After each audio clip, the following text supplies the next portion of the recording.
Welcome back guys, let us discuss fourth question of exercise miscellaneous. An arc is in the form of a semi-ellipse. तो एक semi ellipse arc है।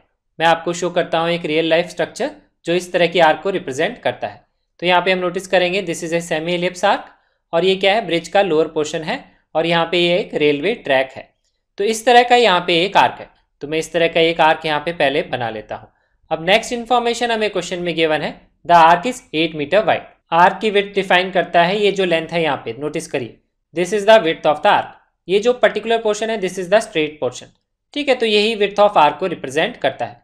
तो इस diagram में अगर हम नोटिफाई करेंगे तो ये जो एंड पॉइंट्स हैं इन दोनों पॉइंट्स के बीच का जो हॉरिजॉन्टल गैप है that represents the width of the arc. This is 8 metres. ये हमको क्वेश्चन में गिवन। अब हमें नेक्स्ट इन्फॉर्मेशन क्वेश्चन में गिवन है it is 2 metre high at the centre. तो यहाँ पे अगर सेमी इलिप्स आर्क है, इसमें स्ट्रेट पोर्शन नहीं है, तो यहाँ पे जो हाइट है इसकी ये कितनी है, 2 मीटर एट द सेंटर। तो इसका मतलब क्या है, ये जो दोनों पॉइंट्स हैं इनमें जो वर्टिकल गैप है, यहाँ पे अगर मैं हॉरिजॉन्टल लाइन ड्रॉ करता हूँ तो इस तरह से अगर ये वर्टिकल गैप अगर हम निकालेंगे इन पॉइंट्स के बीच में तो वो आएगा 2 मीटर्स के बराबर। तो ये हमारा देखिए, अब मैं इसको स्टैंडर्ड इलिप्स में चेंज कर लेता हूँ। तो मैं इस तरह से यहाँ पे एक्स एक्सिस और वाई एक्सिस को ड्रॉ कर लेता हूँ और इस तरह से क्या है, सिमेट्रिकल इलिप्स बन गया, जिस तरह की इक्वेशंस हमें पता होती हैं। अब हमें क्वेश्चन में निकालना क्या है, find the height of the arc at a point 1.5 metre from one end. तो ध्यान रखिए, अब these are the ends of the ellipse. अब हमको किसी भी एक पॉइंट से 1.5 मीटर मूव करना है और हमें निकालनी है हाइट ऑफ द आर्क। तो ये रिप्रेजेंट करेगा हाइट ऑफ द आर्क। तो ये हमें इवेल्युएट करनी है, ये हमारा क्वेश्चन है। तो अब ये सारी इंफॉर्मेशन यहाँ पे हमने डायग्राम में नोट डाउन कर ली। अब हम स्टैंडर्ड इक्वेशन ऑफ इलिप्स को यूज करके इस क्वेश्चन को सॉल्व करेंगे। तो ये रिप्रेजेंट करेगा this is the origin of the ellipse, ठीक है। ये है vertex centre of the ellipse. अब इस तरह के इलिप्स जो होता है यहाँ पे हम नोटिस करेंगे major portion of the ellipse क्या है, अलोंग एक्स एक्सिस। तो एक्स एक्सिस क्या रिप्रेजेंट करता है, major axis of the ellipse.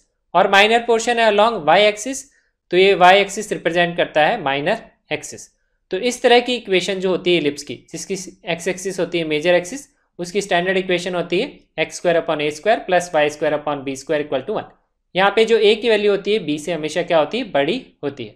अब ये ए हम कैसे डिफाइन करते हैं, ये डिफाइन करता है length of semi major axis. इसका मतलब क्या है, वर्टेक्स से जो एक साइड में जो डिस्टेंस है this define the value of A, ठीक है। तो ये हाफ पोर्शन है मेजर एक्सिस का, ये हाफ पोर्शन है मेजर एक्सिस का। हाफ पोर्शन डिफाइन करता है वैल्यू ऑफ ए। तो वैल्यू ऑफ ए हम यहाँ पे कैसे लिख सकते हैं, दिस इज द लेंथ। वो लेंथ कितनी है, 4 के बराबर, क्योंकि ये सिमेट्रिकल है तो 8 का हाफ कितना होगा, 4।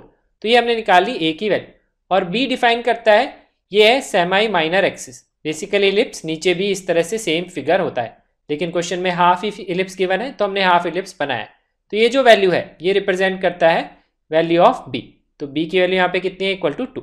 तो ये दोनों वैल्यूज हम यहाँ पुट कर देंगे तो हमें मिल जाएगी इक्वेशन ऑफ इलिप्स। अब हम इसको सिंप्लीफाई कर लेंगे तो इक्वेशन ऑफ इलिप्स आएगी x square by 16 plus y square by 4 equal to 1। तो ये हमने इक्वेशन ऑफ इलिप्स यहाँ पे निकाल। अब हमें इस पॉइंट के लिए ये पॉइंट की हाइट निकालनी है यहाँ से एक्स एक्सिस से। तो बेसिकली मुझे क्या करना है, ये जो पॉइंट है इस पॉइंट के लिए मुझे निकालना है इसका वाई कोऑर्डिनेट। ये हमारा क्वेश्चन है, ठीक है। तो हमें ये इवेल्युएट करना है वाई कोऑर्डिनेट। तो इसके लिए हम क्या करेंगे, इस एक्स की वैल्यू हमें पता होनी चाहिए इक्वेशन ऑफ इलिप्स में पुट करने के लिए। ये एक्स की वैल्यू क्या निकालेंगे हम, एक्स कोऑर्डिनेट होगा ये कोऑर्डिनेट। टोटल लेंथ कितनी है 4, उसमें से 1.5 सब्ट्रैक्ट कर देंगे तो हमें मिलेगा 2.5। तो एक्स की जगह हम पुट कर देंगे 2.5 और उससे हम निकाल लेंगे y की वैल्यू। तो जो y की वैल्यू आएगी वही हमारा इस क्वेश्चन का आंसर हो। अब हमें सिर्फ कैलकुलेशन यहाँ पे करनी है। तो x की वैल्यू पुट करेंगे 2.5, तो इक्वेशन बनेगी इस तरह से y square by 4 equal to 1। Y square by 4 को एक तरफ लिख लेंगे, कॉन्स्टेंट टर्म को दूसरी तरफ ले जाएंगे। तो यह आएगा y square by 4 equal to 1 minus 2.5 का होल स्क्वायर अपॉन 16। वो कितना होता है 6.25। इसको सिंप्लीफाई करेंगे तो वाई स्क्वायर आएगा 9.75 बाय 4। ये कैलकुलेशन आप आसानी से कर सकते हैं। आप चाहें तो स्कूल में इस तरह से भी आंसर छोड़ सकते हैं। अगर आप कैलकुलेटर से वैल्यूएट करेंगे तो इसकी वैल्यू अप्रॉक्सीमेटली आएगी 1.56। तो ये हमारा इस क्वेश्चन का आंसर है, that is height of the arc at a distance of 1.5 metre from one end of the semi ellipse. Thank you so much for watching this video. Do like it and share it with your friends. You can also subscribe to our channel to get updates on the new videos and have a nice day.